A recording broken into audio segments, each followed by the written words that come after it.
Muy buenas tardes, queridos alumnos. El día de hoy veremos el realismo y la novela de formación, el primer tema de la unidad número 6. El realismo literario. Si el movimiento romántico centraba su atención en el mundo interior del individuo, el realismo literario volcaba la mirada hacia la realidad circundante, es decir, hacia todo lo que rodeaba al individuo. Las obras de los escritores realistas comprendían o pretendían retratar la compleja sociedad europea de la segunda mitad del siglo XIX. El realismo literario, en una revista literaria de la época, se publicó un texto en el que se declara la pretensión de este movimiento. El realismo pretende la reproducción exacta, completa, sincera del ambiente social y de la época en que vivimos. Esta reproducción debe ser lo más sencilla posible para que todos la comprendan.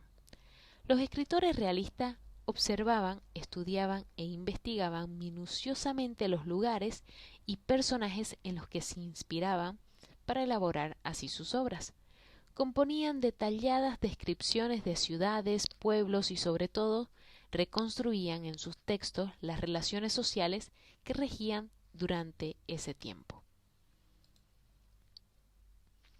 Charles Dickens, un escritor inglés, es considerado uno de los principales autores de esta corriente literaria.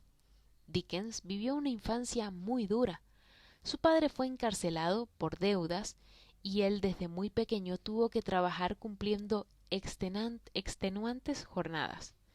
Su formación fue en gran medida autodidacta. Pasados los 20 años comenzó a trabajar como reportero político en algunos periódicos en los que publicó por entrega sus primeras obras, los papeles póstumos del Club de Pickwick y Oliver Twist.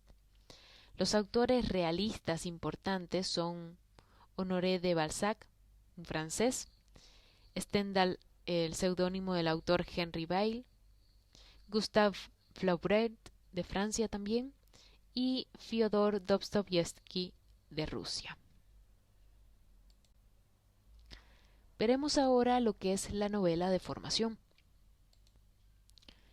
La novela de formación, en este caso el ejemplo David Copperfield, es una novela de Charles Dickens que fue publicada entre entregas entre 1849 y 1850.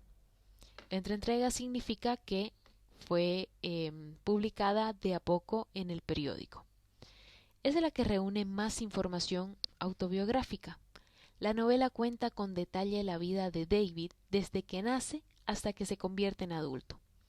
Como Dickens, Copperfield vive una infancia muy dura y luego poco a poco se va forjando una vida un poco más cómoda.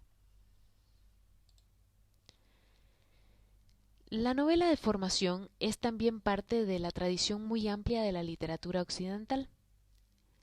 La novela de formación se trata de obras en las que los lectores acompañan a un personaje en su etapa de formación y de crecimiento. Las obras como el personaje aprende y se transforma. Ejemplos de novelas de formación son Jane Eyre de Charlotte Bronte, Los años itinerantes de Wilhelm Meister de Johann Wolfgang von Goethe, Mujercitas de Louise May Alcott, Cumbres borrancosas de Emily Bront, Las aventuras de Pinocho de Carlo Collodi, entre muchas otras. En esta unidad vamos a leer un fragmento de la extensa novela de David Copperfield. El pequeño David va con su fiel y amorosa criada Clara Pegotti, a pasar unos días a un pueblo costero. Él piensa que solo es un viaje de vacaciones, pero luego cambiará su vida mientras ocurre algunas cosas.